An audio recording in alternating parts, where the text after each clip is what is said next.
أما بعد فأعوذ بالله من الشيطان الرجيم. بسم الله الرحمن الرحيم. والصافات صفا فالزاجرات زجرا فالتاليات ذكرا إن إلهكم لواحد. صدق الله العظيم. رب اشرح لي صدري ويسر لي أمري واحلل عقدة من لساني يفقهوا قولي. اللهم ربنا ألهمنا رشدنا وأعذنا من شرور أنفسنا. اللهم أرنا الحق حقا وارزقنا اتباعه وأرنا الباطل باطلا وارزقنا اجتنابه. آمین یا رب العالمین. حضرات، ہم اللہ کے نام سے سورہ صافات کا مطالعہ شروع کر رہے ہیں، اور آج میرا ارادہ 2 رکوعوں کے درس کا ہے. اس کی اگر تعداد آیات کو سامنے رکھا جائے تو بالکل ناممکن سا نظر آتا ہے کہ ایک نشست میں اتنی آیات کا درس کیسے ہو سکے گا، اس لیے کہ ان 2 رکوعوں کی آیات 74 بنتی ہیں.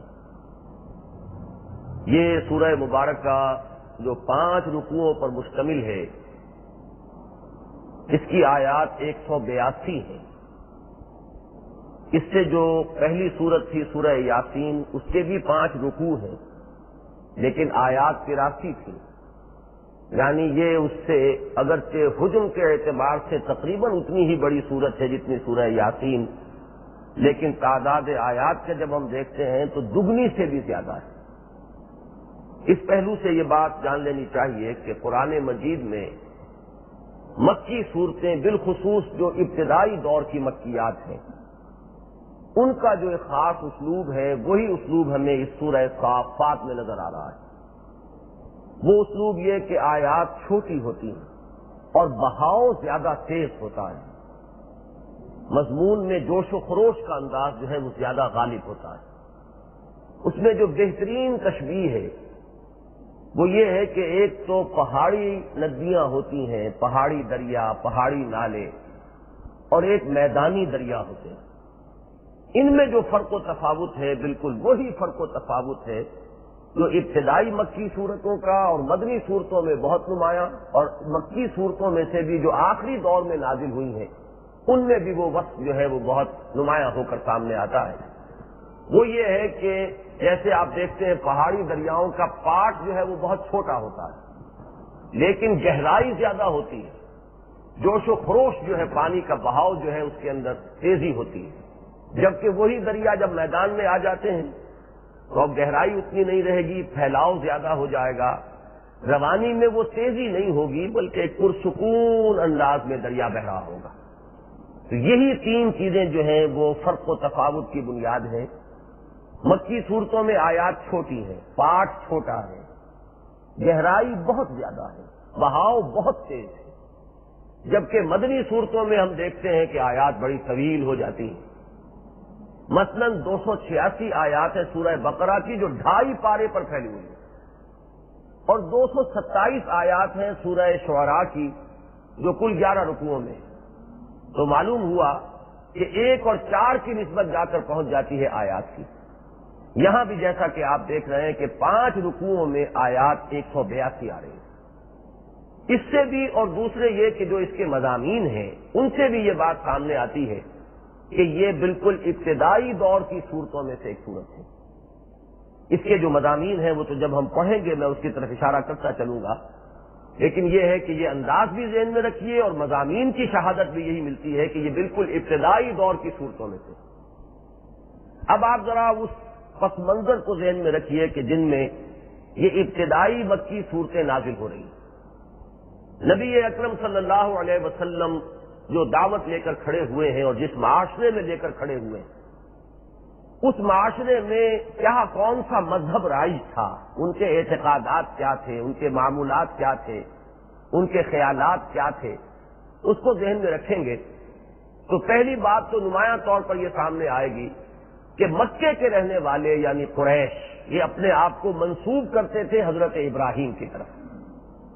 نہ صرف نسلاً کہ ہم ان کی اولاد سے ہیں بلکہ مدعی وہ تھے کہ ہم ان کے طریقے پر ہیں، ہم دین حنیفی پر ہیں۔ وہ دین حنیفی جو ہے حضرت ابراہیم علیہ السلام کا ہے، یہ تو تھا ان کا دعویٰ۔ یہی وجہ ہے کہ آپ اس صورت میں دیکھیں گے کہ حضرت ابراہیم علیہ السلام کے حالات بڑے تفصیل کے ساتھ آئے ہیں، اور خاص طور پر ان کی بت شکنی جو ہے اس کو نمایاں کیا گیا ہے، تاکہ بات سامنے آئے کہ جن کی طرف تم اپنے آپ کو منسوب کر رہے ہو ان کا موقف بالکل برعکس تھا اس سے کہ جو تم نے اس وقت اختیار کیا ہوا ہے، تمہاری ان کی طرف نسبت بالکل غلط ہے۔ دوسرے یہ کہ اس ماحول میں مذہب ایک تو وہ تھا کہ جسے آپ کہہ سکتے ہیں کہ وہ باضابطہ مذہب تھا، ان کا تسلیم شدہ مذہب تھا، وہ مذہب تو تھا بت پرستی، لیکن یہ بت اصل میں بنائے گئے تھے دیویوں کے نام پر، اور وہ دیویاں جو ہے ان کے خیال میں وہ اللہ کی بیٹیاں تھیں، فرشتے تھے، فرشتوں کو انہوں نے اللہ کی بیٹیاں قرار دیا، اللہ کی بیٹیاں ہونے کے ناطے انہیں اللہ کی لاڈلی اور اللہ کی بڑی پیاری ہستیاں تصور کیا، یہ کہ اگر ہم ان کو راضی رکھیں گے تو وہ اللہ کے ہاں ہماری شفاعت کریں گی، ہؤلاء شفعاؤنا عند اللہ۔ اب ان کو راضی رکھنے کا طریقہ کیا ہے کہ ان کی مورتیں بناؤ، استھان بناؤ، وہاں ڈنڈوت کرو، وہاں سجدے کرو، وہاں چڑھاوے چڑھاؤ، ان کے حوالے سے۔ اصل میں یہ بات ذہن میں رکھیے کہ بت پرست کبھی بھی یہ نہیں سمجھتا کہ پتھر کی یہ مورتی جسے میں سجدہ کر رہا ہوں یہ خدا ہے۔ اتنا احمق تو کوئی بھی نہیں دنیا میں ہوا، ہندوستان میں آخر اتنا بڑا یہ مذہب رہا ہے۔ اصل میں وہ ان کو بناتے تھے اس لیے کہ کچھ ہماری دیویاں یا دیوتا ہیں جو ماوراء ہیں، ہماری ان سے رسائی تو نہیں ہو سکتی براہ راست، البتہ اگر ان کی ہم کچھ تماثیل بنا لیں اور اعتکاف کریں، اپنی توجہ کو اس پیکر محسوس کے ساتھ اس پر مرتکز اگر کریں گے تو یہ ذریعہ بن جائے گا ان ہستیوں کے ساتھ ہمارے ذہنی اور قلبی رابطے کا۔ اور وہ جو اصل معبود ان کے تھے، وہ ان کا اصل میں جو تصور انہوں نے بدل لیا تھا کہ فرشتوں کو خدا کی بیٹیاں قرار دیا، خدا کی بیٹیاں ہونے کے ناطے وہ معزز ہو گئیں، وہ اللہ کی لاڈلی ہیں، پیاری ہیں، وہ اگر کوئی بات کہیں گی تو اللہ تعالیٰ بالکل اس کو نہیں ٹالے گا، لہذا ان کی شفاعت کی امید میں ان کی مورتیاں بنا کر اور ان کے لیے سجدے ہو رہے تھے، چڑھاوے چڑھائے جا رہے تھے، ان کے لیے استھان بنائے گئے تھے۔ یہ تھا ان کا آفیشل مذہب، یہ تھا کہ جو اصل مذہب جو اس وقت مکے میں تھا یا آس پاس، اور مکہ در حقیقت مرکز تھا پورے جزیرہ نما عرب کا، ثقافتی اعتبار سے، دینی اعتبار سے، اس پہلو سے یہ پورے اہل عرب کا اصل مذہب تو یہ تھا۔ لیکن اس کے ساتھ ساتھ ایک اور مذہب بھی تھا کہ جو چل رہا تھا، یہ مذہب جو ہے یہ آپ کو اپنے معاشرے میں بھی نظر آ جائے گا، میں اس کے لیے ایک لفظ استعمال کر رہا ہوں، آکلٹ ریلیجن۔ یہ آکلٹ ریلیجن جو ہوتا ہے یہ تعویذ، گنڈے، کہانت اور یہ کچھ غیب کی خبریں اور کچھ عملیات، ان عملیات کے ذریعے سے موکلوں کو قابو میں لانا، ان سے کچھ خبریں حاصل کرنا، ان سے پیشین گوئیاں کروانا، ان سے چھپے ہوئی حالات معلوم کرنا۔ آپ کو اپنے یہاں بھی معلوم ہو جائے گا کہ فلاں بڑا عامل ہے، چوری ہو گئی ہے، اس کے پاس جا، وہ بتائے گا چوری کہاں ہوئی ہے، کہیں کوئی لوٹا پھر رہا ہے، کہیں کچھ اور ہو رہا ہے۔ یہ جو چیزیں ہیں یہ آکلٹ مذہب ہے، یہ مذہب کی دوسری سطح تھی وہاں پر کہ یہ بھی جاری تھی۔ اس کا دار و مدار جو ہے وہ سمجھ لیجئے وہ تھا جنات کے ساتھ ایک رابطے سے، یعنی ایک طرف تو ان کا جو اصل سرکاری مذہب تھا وہ تو ملائکہ کے بارے میں ان کے جو پرورٹڈ اور مقصودہ تصورات تھے ان پر مبنی تھا، اور دوسری طرف ان کا جو آکلٹ مذہب تھا، آکلٹ ریلیجن تھا، اس کا تعلق سارا کا سارا جنات کے ساتھ تھا کہ کہانت ہے، کاہن ہے، انہوں نے کچھ جنات کے ساتھ رابطہ قائم کیا ہوا ہے، ان سے وہ کچھ خبریں حاصل کر رہے ہیں، پیشن گوئیاں کر رہے ہیں، کوئی ایک آدھ پیشن گوئی صحیح بھی ثابت ہو گئی ہے جس سے ان کی دکان جو ہے وہ چمک گئی ہے، کاروبار خوب چلا ہوا ہے۔ تو یہ دو مذہب جو چل رہے تھے بیک وقت، ایک ذرا ہائر لیول پر، ایک ذرا لوور لیول پر، ان میں سے پہلے مذہب کا تعلق ملائکہ کے ساتھ اور ان کے بارے میں ان کے غلط نظریات جو تھے وہ تھے اصل بنیاد اس مذہب کی، اور دوسرے کا تعلق ہے جنات کے ساتھ۔ اب اول تو یہ ذہن میں رکھیے، ہو سکتا ہے کہ کسی کے ذہن میں اس معاملے میں بھی کوئی اشکال ہو۔ ان کے بارے میں جو صحیح پوزیشن ہے وہ یہ ہے کہ ملائکہ بہت برگزیدہ ہستیاں ہیں، مقربین ہیں، اللہ تعالی سے انہیں قرب حاصل ہے، وہ نوری الاصل ہیں، ان کو اللہ نے نور سے پیدا کیا ہے۔ اگرچہ ملائکہ کی تخلیق کے بارے میں قرآن مجید میں یہ صراحت مذکور نہیں ہے کہ ان کی تخلیق نور سے ہوئی، لیکن مسلم شریف میں روایت موجود ہے اور راویہ ہے ام المومنین حضرت عائشہ صدیقہ رضی اللہ تعالی عنہا کہ حضور نے فرمایا، مرفوع حدیث ہے کہ اللہ تعالیٰ نے فرشتوں کو نور سے پیدا کیا۔ یہ ایک خطا ہے۔ ہمارا جو تصور ہے وہ یہ ہے کہ اگرچہ وہ بہت برگزیدہ ہیں لیکن عباد مکرمون ہیں، بندے اللہ کے، اللہ کی مخلوق ہے نمبر ایک، الوہیت میں ان کا کوئی حصہ نہیں ہے، اختیار ان کے پاس کوئی نہیں ہے۔ اللہ جو حکم دیتا ہے یفعلون ما یؤمرون، وہ وہی کچھ کرتے ہیں جس کا کہ انہیں حکم دیا جاتا ہے۔ ان کو پکارنے کی اجازت نہیں، ان کی عبادت کی اجازت نہیں، ان سے دعا کرنے کی اجازت نہیں، ان سے استغاثہ کرنے کی اجازت نہیں۔ پکارو اللہ کو، دعا کرو اللہ سے۔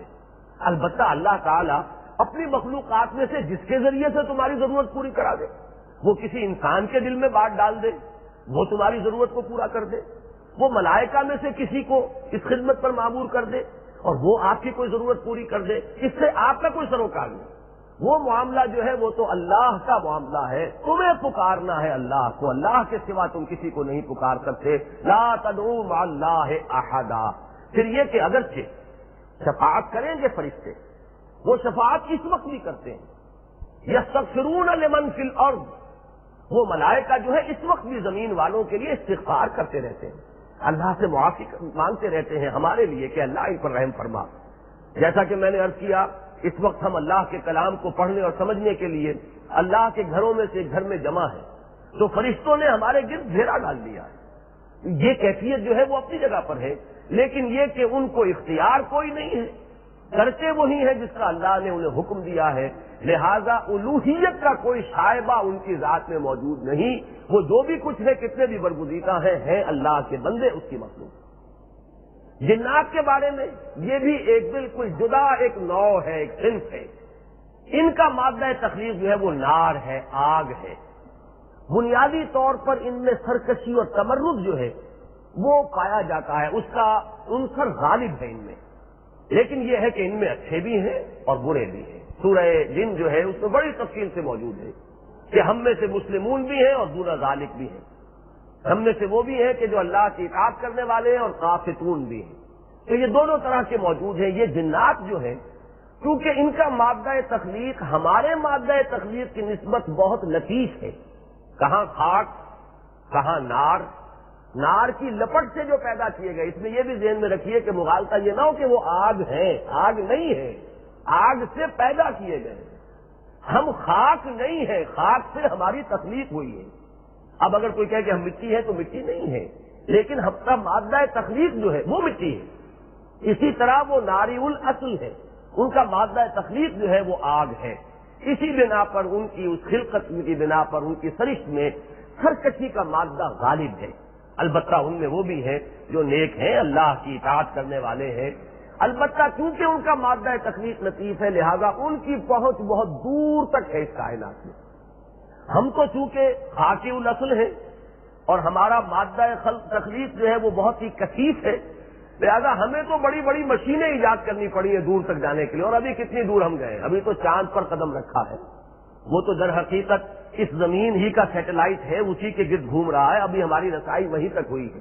لیکن یہ جنات بہت دور تک ان کی رسائی ہے، یہ دور دور تک جو فرشتے جو وحی لے کر آتے ہیں، یا فرشتے جنہیں اللہ تعالیٰ نے احکام دیے ہوتے ہیں، ان احکام کی تنفیذ ہونے والی ہوتی ہے۔ اس کو بھی ذہن میں رکھیے کہ جیسے آپ کہتے ہیں کہ راول پنڈی میں اسلام آباد میں آرڈر ایشو ہو گیا ہے، اب اس آرڈر کو یہاں پہنچتے ہوئے چند دن لگ جائیں گے، وہ پراپر چینل سے آئے گا، کوئی وہاں کا کارندہ جو ہے وہ یہاں اطلاع دے دیتا ہے کہ یہ آرڈر جو ہے ایشو ہو گیا ہے۔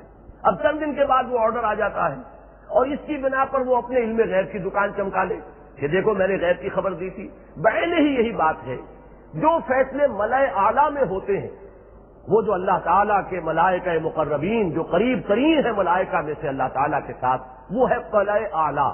اللہ تعالیٰ اپنے ہر حکم کا اعلان پہلے ملائے اعلیٰ میں کرتا ہے۔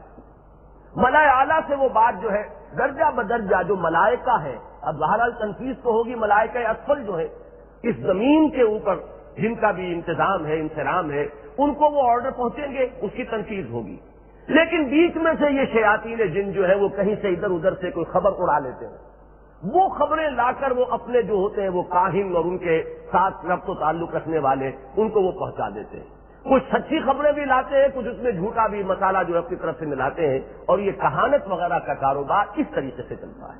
یہ نہیں ہے کہ بالکل اس کی کوئی بنیاد ہی نہیں، بنیاد تو ہے، وہ سارا کا سارا جو نظام ہے ایک موجود، تو وہ جنات جو ہے کہیں نہ کہیں سے ادھر ادھر سے کوئی خبر لے کر وہ پہنچاتے ہیں، اور اس کی بنا پر وہ اوکلٹ مذہب جو ہے جو ہمارے معاشرے میں بھی موجود ہے، اس کا سارا دھندا، اس کی چمک دمک، اس کی رونق جو ہے وہ اس کی بنیاد پر ہے۔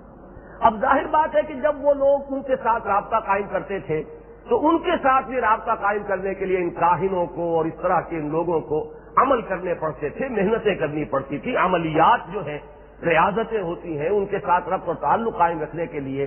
تو یہ ہے وہ دوسرا مذہب کے جو وہاں تھا۔